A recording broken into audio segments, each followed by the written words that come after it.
എന്തിനാ ഉടനെ കാണണമെന്ന് പറഞ്ഞത്? വെറുതെ ഒന്ന് കാണണമെന്ന് തോന്നി, അത്രേ ഉള്ളൂ. എന്നോട് കള്ളം പറയാൻ ശ്രമിക്കരുത്, ഞാനൊരു വക്കീല. അത് എന്തിനാ വെറുതെ സാറിനോട് അതൊക്കെ? ഒന്നുമില്ല സർ.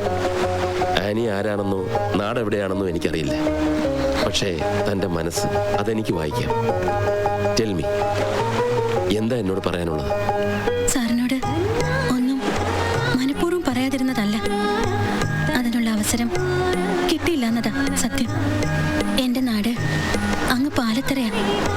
ആനി എന്ന പേര് എനിക്കിട്ടത് തന്നെ പാലത്തറ പള്ളിയിലെ ഫാദർ കുര്യാക്കോസ്. ശരിക്ക് പറഞ്ഞ ഞാൻ ഒരു ഓർഫണാണ് സർ. ഉറ്റവരും ഉടയവരും ഉപേക്ഷിച്ചു പോയ അനാഥ. പഠിച്ചതും വളർന്നതും ഒക്കെ പാലത്തറ പള്ളിവക ഓർഫനേജിലായിരുന്നു. പഠനം പൂർത്തിയാക്കി ഇറങ്ങി ഇന്ന് ഈ പൊസിഷനിലാവുന്നത് വരെ ഒരു സ്ത്രീയായി പോയതുകൊണ്ട് പലതും സഹിക്കേണ്ടി വന്നിട്ടുണ്ട്. പക്ഷേ എൻ്റെ മനസ്സിൻ്റെ ശക്തി ചോർന്നു പോകുന്നതിനിടയിൽ എവിടെയോ സ്ത്രീകൾക്ക് വേണ്ടി മാത്രം വാദിക്കാൻ ഒരാളുണ്ടെന്നുള്ള അറിവ് എത്രമാത്രം ശക്തി തന്നൂന്ന് ഇപ്പൊ പറഞ്ഞ സാറിന് മനസ്സിലാവില്ല. സാറിന് മാത്രമല്ല, ആർക്കും. അങ്ങനെയാണ് അഡ്വക്കേറ്റ് ലക്ഷ്മണൻ എന്ന വ്യക്തിയോട് എനിക്ക് ആരാധന തോന്നി തുടങ്ങിയത്. ഏതൊരു പെണ്ണിനെയും പോലെ എനിക്കും ഒരിക്കൽ വിവാഹം വേണ്ടി വരുമെന്ന് അറിയാമായിരുന്നു. പക്ഷേ സ്ത്രീകളെ ബഹുമാനിക്കുന്ന, അംഗീകരിക്കുന്ന ഒരാളെ മാത്രമേ എൻ്റെ ജീവിതത്തിലേക്ക് കടന്നു വരാൻ അനുവദിക്കൂ എന്ന് ഞാൻ മനസ്സിൽ ഉറപ്പിച്ചിരുന്നു. അതുപോലെ തന്നെ സംഭവിച്ചു. ഒരിക്കൽ ഗവൺമെന്റ് ലൈബ്രറിയിൽ വെച്ച് ആ പൗരുഷമുള്ള വ്യക്തിത്വത്തെ ഞാൻ കണ്ടു. അലക്സ്.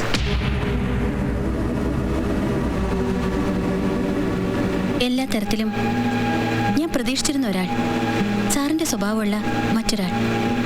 അലക്സിനെ കുറിച്ച് സാറിനോട് സംസാരിക്കണമെന്നും പരിചയപ്പെടുത്തി തരണമെന്നും പല പ്രാവശ്യം ഞാൻ വിചാരിച്ചിട്ടുണ്ട്. പക്ഷേ നടന്നില്ല. ഇതാണോ വലിയ കാര്യം? എന്നെ പേടിപ്പിച്ച് കളഞ്ഞല്ലോ. ഒരു നിമിഷമെങ്കിലും എന്നെ മനസ്സുകൊണ്ട് വിശ്വസിച്ചിരുന്ന ആളല്ലേ എനിക്ക് ഞാനുണ്ട്. നിങ്ങളുടെ വിവാഹം ആരെതിർത്താലും ഞാൻ നടത്തിത്തരും. ഇനി അത് നടക്കില്ല. വെറുതെ കരയല്ലേ? എന്തുകൊണ്ട് നടക്കില്ല? അലക്സ്, ഞാൻ കരുതിയ പോലെ ഒരാളായിരുന്നില്ല. എന്നെ ചതിക്കായിരുന്നു. അവൻ ചീത്തയാ. അതൊക്കെ തനിക്ക് വെറുതെ തോന്നുന്ന കാര്യം. എന്തായാലും അലക്സിനെ ഞാൻ പറഞ്ഞു മനസ്സിലായിക്കോളാം. എന്തോന്ന് പറഞ്ഞ് മനസ്സിലാക്കാൻ? സ്വന്തം ഭാര്യയെ ഡൈവോഴ്സ് ചെയ്തിട്ട് എന്നെ കെട്ടിക്കോളാന്ന് പറയുന്നവനോട് എന്ത് പറയാൻ? പക്ഷേ അവന്റെ ഉദ്ദേശം മാത്രം എന്റെ അടുത്ത് നടന്നില്ല. ഞാൻ എന്ത് ചെയ്യണമെന്ന് പറയൂ. മേലിൽ എന്നെ ശല്യം ചെയ്യരുതെന്ന് അലക്സിനെ വിളിച്ച് ഒന്ന് പറഞ്ഞാൽ മതി. ശരി, ഞാൻ ഏറ്റു. അവന്റെ നമ്പർ തരാം. ഹലോ, ഞാൻ അല്പം തിരക്കില്ല, പിന്നെ വിളിക്ക് പ്ലീസ്. ഫോൺ കട്ട് ചെയ്ത് സർ. 1 മിനിറ്റ്.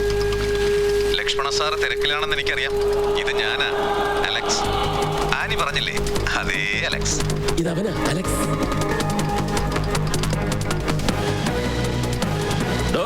താൻ ഒരുപാടങ്ങ് ഷൈൻ ചെയ്യല്ലേ? അതാ അങ്ങോട്ടും സാറിനോട് എനിക്ക് പറയാനുള്ളത്. നീ ഒന്ന് ചിന്തിക്കും മുമ്പ് ഒരു വെളിപ്പാടകല ഞാൻ എത്തിയെങ്കിൽ എന്റെ റേഞ്ച് നീ ഒന്ന് ചിന്തിച്ചു നോക്ക്. ആനി, അവളെ അങ്ങ് വിട്ടേക്ക്. ലക്ഷ്മണൻ വക്കീലിനെ അലക്സിനെ ഇതുവരെ അറിയില്ല. ചിലതിനെ അറിയാൻ ശ്രമിക്കാതിരിക്കുന്നതാണ് നല്ലത് സാറേ. ഹലോ, അവനെന്നെ ശരിക്കറിയില്ല. 24 മണിക്കൂറിനകം ഈ ഭൂമിയിൽ എവിടെ ഉണ്ടെങ്കിലും പൊക്കിയെടുത്ത് എന്റെ മുന്നിൽ കൊണ്ടിടുന്ന കോളനി പിള്ളേർ എന്നോടൊപ്പം ഉണ്ട്. ഉപകാരം ചെയ്തില്ലെങ്കിലും ഉപദ്രവിക്കരുത്. ഞാൻ ചീത്തയാണെന്ന് ആരെങ്കിലും ഒരാൾ പറഞ്ഞ പിന്നെ ഞാൻ ജീവിച്ചിരിക്കില്ല. അനി, അത്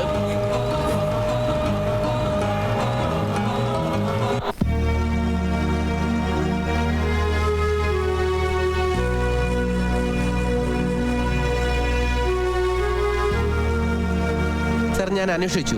വർഗീസ് എന്നൊരാളുടെ പേരിലുള്ളതായി ഈ നമ്പർ. പക്ഷേ ഈ വർഗീസ് മരിച്ചിട്ട് തന്നെ 5-6 വർഷമായി. ഈ അലക്സ് എന്ന വ്യക്തിയെക്കുറിച്ച് വർഗീസിന്റെ കുടുംബക്കാർക്ക് ഒരു അറിവുമില്ല. ഈ നമ്പർ ഫേക്കാണ് സാർ.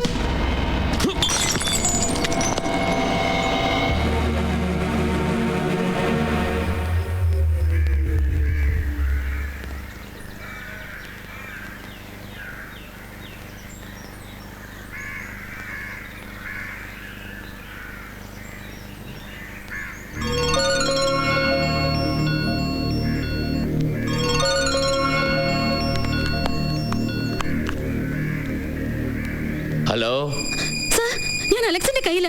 രക്ഷിക്കണം. ആനി, നീ എവിടെ? വ്യക്തമായിട്ട് മനസ്സിലാവുന്നില്ല. അറിയില്ല സാർ, ഏതോ പഴയ വീടാ. അങ്ങനെ പറഞ്ഞാൽ എങ്ങനെയാ? ആനി ഒന്ന് പുറത്തോട്ട് നോക്കൂ, എന്തെങ്കിലും ഒരു അടയാളം. അത് പിന്നെ എയർപോർട്ട് കാണാം, പിന്നെ തൊട്ടടുത്ത് കടലും കാണാം.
ലക്ഷ്മൺ.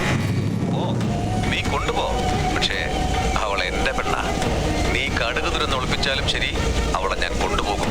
ഇത് അലക്സാ പറയുന്നത്. എന്നാ കേട്ടോ, നീ കാണുന്ന സ്വപ്നത്തിൽ പോലും ആനി വരില്ല.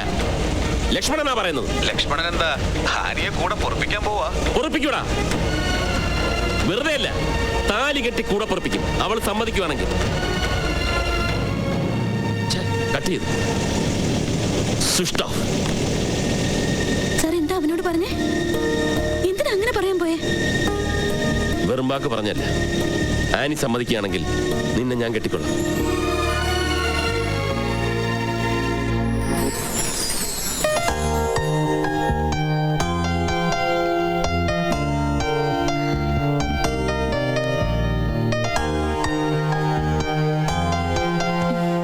സാക്ഷികൾ?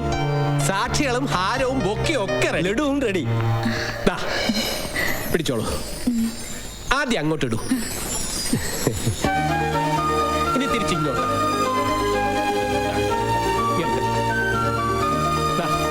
അങ്ങനെ പെണ്ണ് കിട്ടാത്ത ലക്ഷ്മണ സാറും പെണ്ണ് കെട്ടി. എന്റെ കാര്യം മാത്രം കട്ടപ്പോക.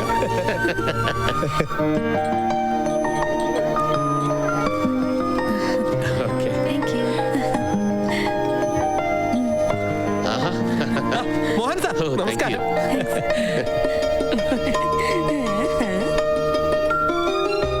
ഇതാണ് എന്റെ ഭാര്യ ആനി. GKM വിമൻസ് കോളേജിലെ മലയാളം ലെക്ചറർ. എനിക്കെല്ലാം എന്റെ സഹപ്രവർത്തകരാണ്, സഹോദരങ്ങളായ നിങ്ങളാണ്. ഓക്കെ, അപ്പൊ എല്ലാവർക്കും ഇനി ഭക്ഷണത്തിലോട്ട് കിടക്കാം. വരട്ടെ. ഇനി ഇവിടെ എത്താൻ ഒരാളെ ബാക്കിയുള്ളൂ. അത് മറ്റാരുമല്ല, ഈ ലക്ഷ്മണന്റെ ഒരേ ഒരു പെങ്ങൾ. പറഞ്ഞ് നാക്കെടുത്ത് വായിലോട്ടിട്ടില്ല. വരൂ വരൂ വരൂ. ഏട്ടാ, ഞാൻ താമസിച്ചു പോയോ? ഇല്ല മോളെ, എന്തായാലും നീ എത്തിയല്ലോ. ഇതായനി നിന്റെ ഏട്ടത്തിയമ്മ.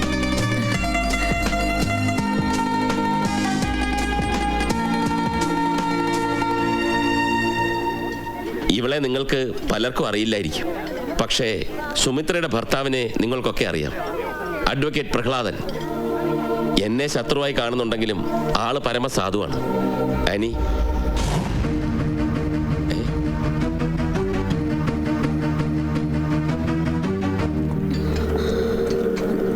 അനി എന്താ ഇവിടെ? അവിടെ അയാള്. ആര്? അലക്സ്. ഇവിടെ ആരുമില്ല. നിനക്ക് വെറുതെ തോന്നിയതാ. നിന്നെ ഞാൻ ആർക്കും വിട്ടുകൊടുക്കില്ല. ദേ അവിടെ എല്ലാരും വെയിറ്റ് ചെയ്യാ. വാ. സാറമ്മ, എന്താ ഇത്? ഈ വിരുന്നുകാരൊക്കെ ബാക്കി കാര്യം ഞങ്ങൾ നോക്കിക്കോളാം. പാവം കുട്ടി സാറിനെ കാത്തിരിക്കുക. ചെല്ലങ്ങോട്ട്. സാറിന്റെ ഒരു നാണം. അയ്യേ.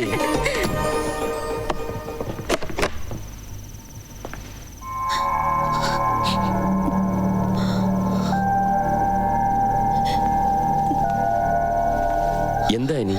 ഒന്നുമില്ല, വെറുതെ. ദേ, പഴയതുപോലെയല്ല. ഇന്നു മുതൽ ലക്ഷ്മണന്റെ ഭാര്യ നീ. ദുഃഖമായാലും സന്തോഷമായാലും അനുഭവിക്കേണ്ടത് ഒരുമിച്ച. പറ, എന്താണെങ്കിലും പറ. കണ്ണടച്ചിട്ട് അലക്സിന്റെ മുഖം എന്റെ മുന്നിൽ തന്നെയുണ്ട്. ഒക്കെ നിന്റെ തോന്നല. ഒന്ന് ഉറങ്ങി എഴുന്നേക്കുമ്പം പഴയതൊക്കെ നീ മറന്നിരിക്കും. അല്ലെങ്കിലും ഈ ഫസ്റ്റ് നൈറ്റ് എന്നൊക്കെ പറയുന്നത് ഒരാചാരം പോലെയാണ്. ആദ്യം ചേരേണ്ടത് മനസ്സാ. കിടന്നുള്ളൂ. രാവിലെ കുളിച്ച് സുന്ദരിയായി ഒരു കപ്പ് ബെഡ് കോഫിയായിട്ട് വന്നേ എന്നെ ഉണർത്താവൂ. ഓക്കെ? നല്ല ക്ഷീണം.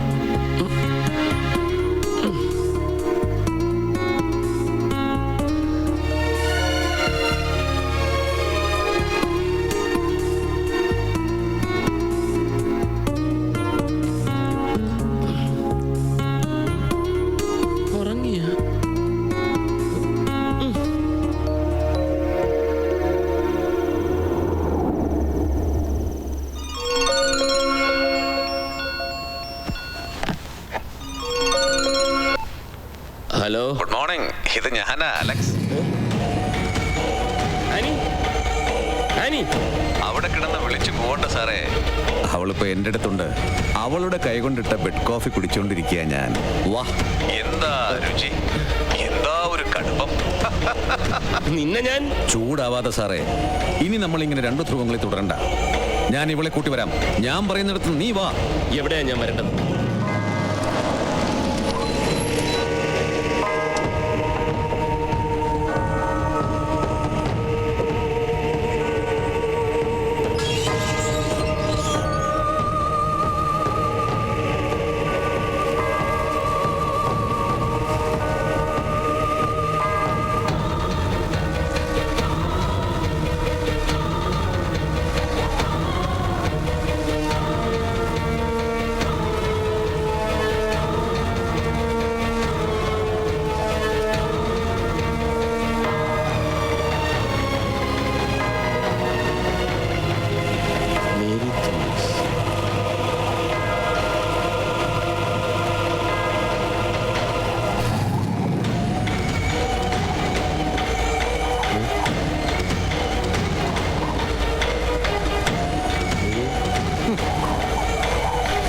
അപ്പൊ ഞാൻ വിളിച്ചാൽ നീ വരും അല്ലേ?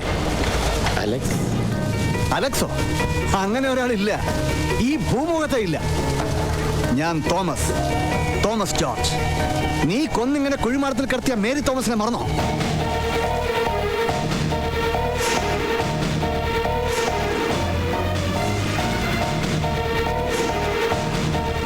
പക്ഷെ നിന്റെ മുഖം ഈ ജന്മത്തെ ഞാൻ മറക്കില്ല.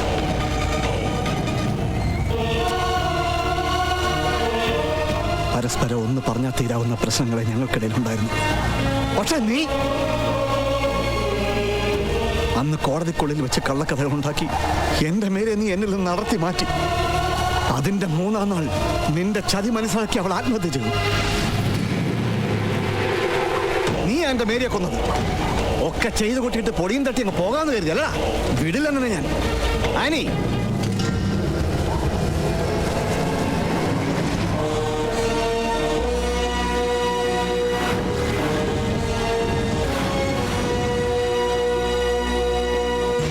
ഇവൾ ആരാന്നറിയോ? എന്റെ മേരിയുടെ അതേ രക്തത്തിൽ പറഞ്ഞ അനിയത്തി. ആനി അതെ, ആനി തന്നെ. എന്റെ പാവം ചേച്ചി ഇങ്ങനെ കുഴിച്ചു മൂടിയിട്ട് സുഖിച്ച് ജീവിക്കാന്ന് കരുതിയോ നീ? നിന്നെ ഞാൻ വിടില്ല. അതേടാ, നീ ഇതുവരെ കണ്ട കഥകളൊക്കെ വെറും മായ. നീ കോടതിക്കകത്ത് കളിക്കുന്ന കളി, അതേ കളി തന്നെ ഞങ്ങളൊന്ന് മാറ്റി കളിച്ചു നോക്കി. നിന്നെ ഇവൾ ഉന്നം വെച്ചത് മുതൽ ഇവളോടൊപ്പം ഞാനുണ്ട്, നിഴൽ പോലെ.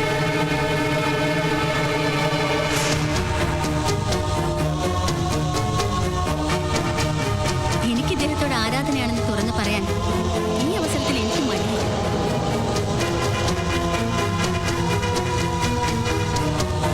ഞാൻ എന്ത് ചെയ്യും?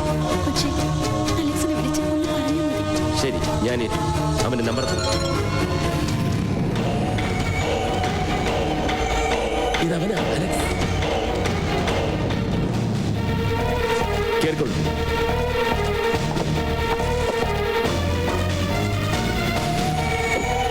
അതേടാ, അത് നിനക്ക് വെച്ച കടിയാ. നീ അതിൽ കുടുക്കി ഞങ്ങൾ നിന്നെ. വിക്ടർ, വേണ്ട വേണ്ട വിക്ടർ, ഇവനെ അങ്ങനെ അങ്ങ് തീർക്കരുത്. വിക്ടർ! ഞാൻ പറഞ്ഞ കേൾക്കില്ല. വേണ്ട പറഞ്ഞേ, തീർക്കും ഞാനിവനെ. വിക്ടർ, വേണ്ട. ഇവന്റെ കയ്യിൽ നിന്ന് തലനാരെടുക്കാൻ നീ അന്ന് രക്ഷപ്പെട്ടത്. ഇവൻ മറ്റാരുമല്ല, എന്റെ മേരുടെ അനിയൻകുട്ടൻ. അഡ്വക്കേറ്റ് ലക്ഷ്മണന്റെ കഥ ഇതാ ഇവിടെ വരെ. ഇവിടെ തുടങ്ങുന്നു ഈ തോമസ് ജോർജ്. എന്റെ മേരിയുടെ അവസ്ഥ ഇനിയൊരു പെണ്ണിനുണ്ടാകില്ല, ഉണ്ടാകാൻ അനുവദിക്കില്ല ഞാൻ. നീ അനുഭവിക്കുന്ന ശിക്ഷ കണ്ട് ലോകം ഞെട്ടണം.